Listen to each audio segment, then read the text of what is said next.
My name is Emily. I'm in my late 30s, working as an office worker and also helping out at my family's liquor store. On weekdays until 6 p.m., I work in the office and afterward, I help with the accounts and management of the family liquor store. The liquor store used to be very prosperous back in the day, supplying alcoholic beverages to hotel banquet halls, pubs, sushi restaurants, and various other places. In our neighborhood, there were no other liquor stores, so we practically had a monopoly. However, in recent years, with regulations limiting the hours when alcohol can be served, the amount of alcohol consumption has decreased drastically. Not only were there fewer banquets, but pubs even stopped serving alcohol in the evening. Of course, this has brought serious financial difficulties to our family business. As the eldest daughter, and my sister Noah already married, I found myself in charge of the struggling family liquor store. Moreover, my parents were terrible at managing the finances. On top of an existing debt, they continued their old-fashioned way of doing business when the store started to struggle. And without realizing it, the debt inflated massively, bringing us on the brink of bankruptcy. However, due to my father's determination not to close the store, I decided to move back home 2 years ago. Still, the income from the liquor store alone wouldn't be enough to pay off the debts. So I decided to continue my day job and help out at the store in the evenings. When I return home after work on weekdays, my father greets me in the store, the shutters open, holding his favorite beer. Ah, finally you're back. Dad, are you drinking again? Ha ha ha, these bottles aren't selling. I'm just drinking them. My father, having consumed quite a bit of alcohol, smells strongly of it, and his speech is slurred. Dad, that's enough. Don't drink the merchandise. When I tell him that, he responds loudly. Don't lecture me. The daughter who can't even get married. Saying so, he went inside the house. I cleaned up the cluttered store and dived into the books for the day. Dinner doesn't happen until after 9 p.m. when I finish up the store's closing tasks for the day. I may be used to it, but I still get hungry. Since my parents have already gone to bed, I head to the kitchen to make instant ramen, and then start preparing breakfast for the next morning. My mom prefers bread for breakfast, and my dad likes rice, so every day I prepare both a Western and Japanese meal. This is how my day ends. On the weekends, when I finally get a day off, I set my alarm for 10 a.m., hoping to sleep in, but my mother wakes me up at 8 a.m.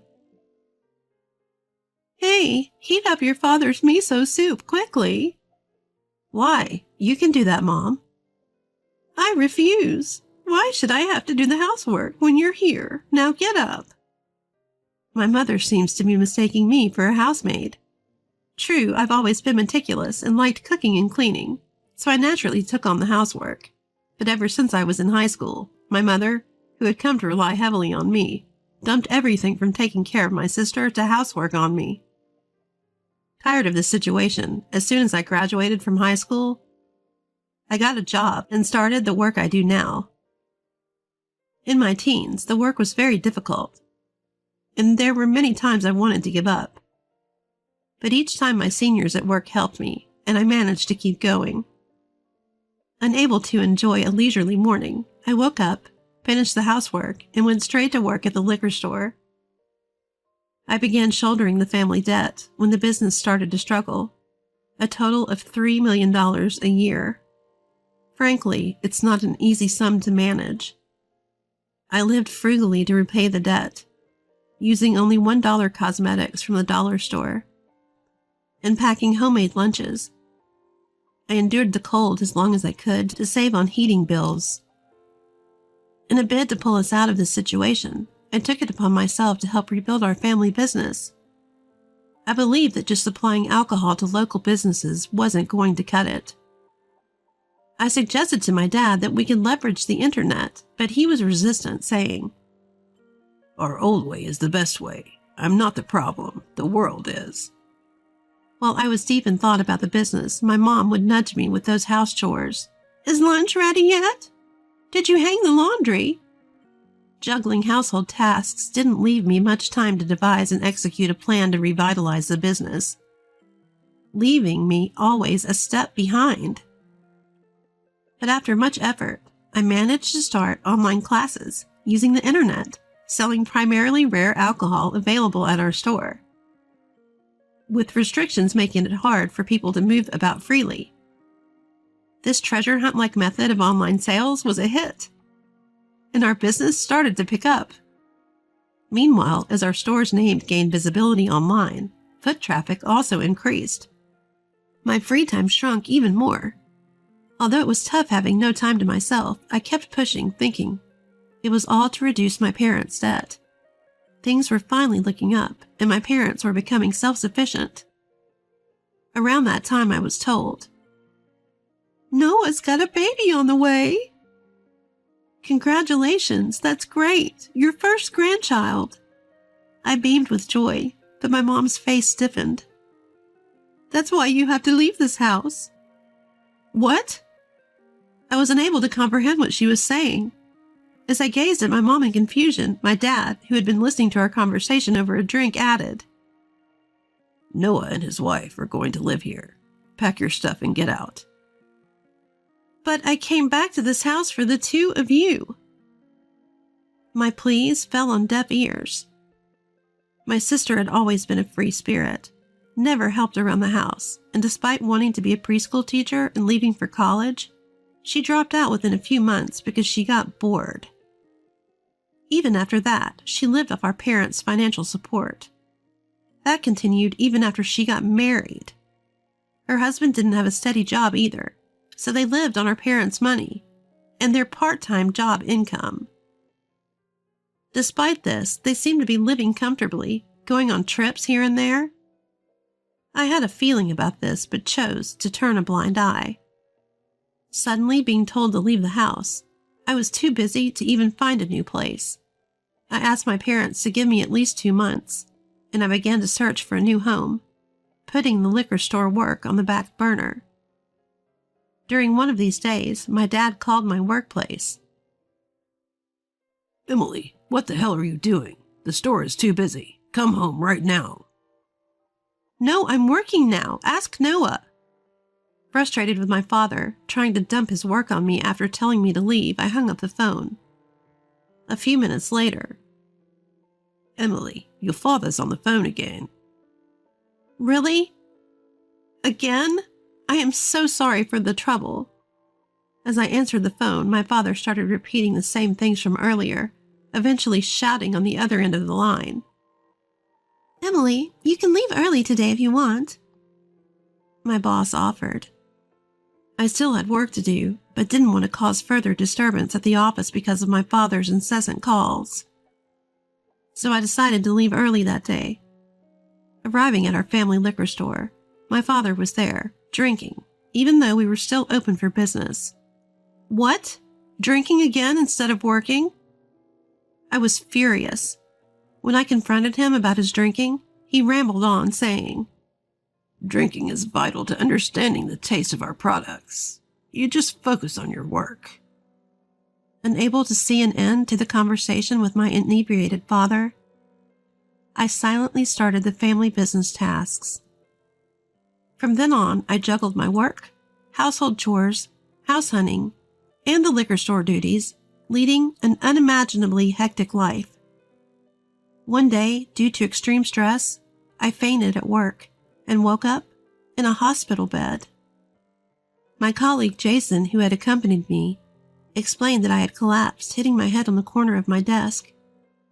Touching my head gently, I could feel the bandages wrapped around it. "You gave us a scare. How are you feeling now? Better?" Tears welled up in my eyes at his kindness. Over the past few years, people had rarely shown me kindness. At home, despite the work I did at the liquor store and the house chores, no one ever appreciated me. Being constantly manipulated by my alcoholic father and selfish mother had pushed me to my limit.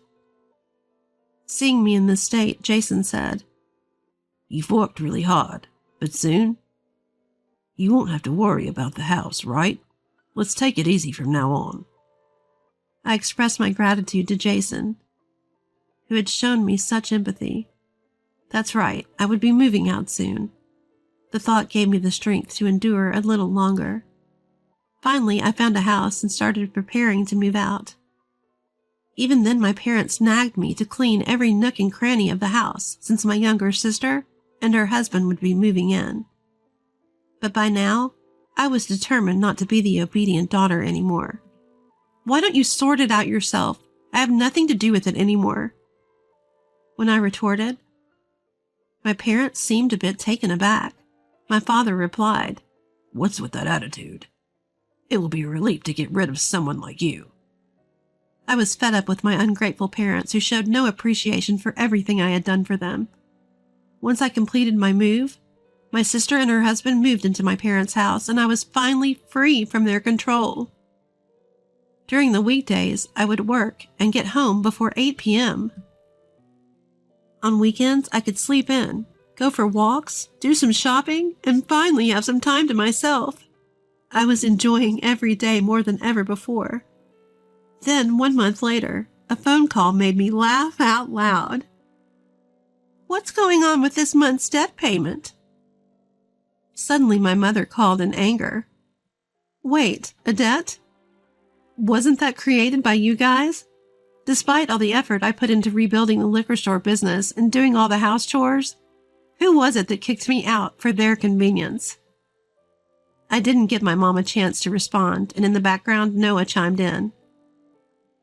"Please, sis, help us out. I had no idea about the debt. I thought the liquor store was doing great, and I could lead an easy life if I came back home." And she continued pleading like that. But of course, life was not going to be that easy. All I could do was laugh at my self-centered family, which now included my sister and her husband.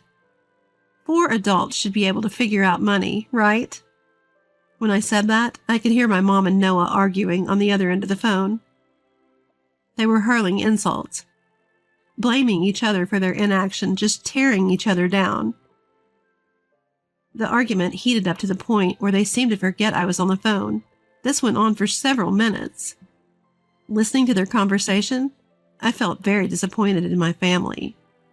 At the same time, my desire to distance myself from them grew even stronger.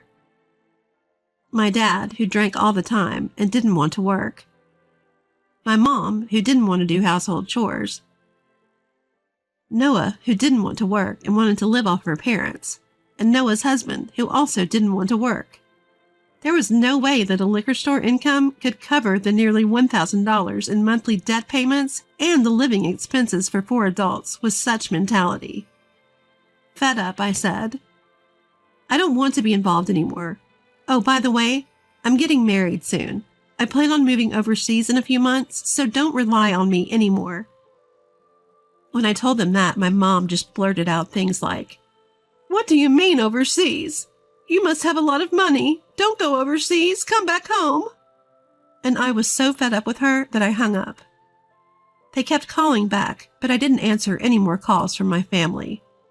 The next day, I changed my cell phone number, and I asked my workplace not to connect any calls to me. While I was in America, I was able to distance myself from my family, and with the help of the people around me.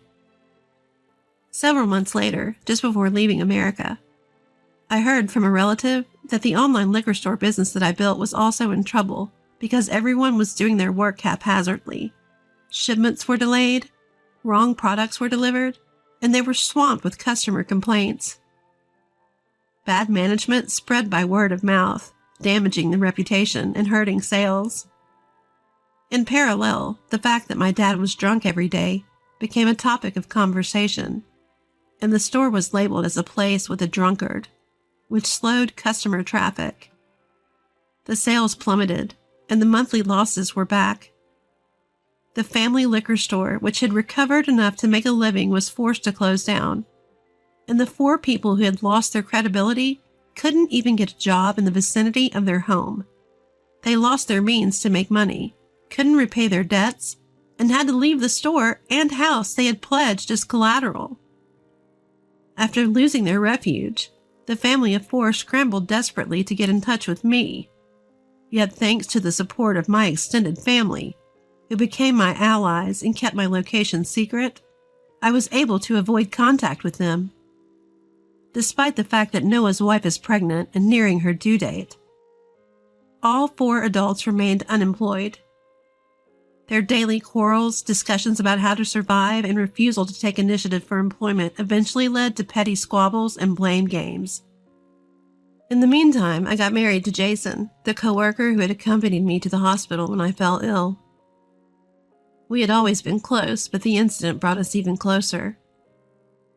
At that time, we were both offered positions at our company's overseas branch. This string of coincidences led to our relationship and subsequent decision to marry. Since I had no time for myself while rebuilding my parents' house, I now want to cherish my time with my husband and put effort into both our work and home life. My family took for granted the sacrifices I made for them over the years. They didn't bother to put in any effort and left everything to others. Their only concern was their own benefit. The fate of such people who never bother to make an effort was predictable. I am thankful to the people who rescued me.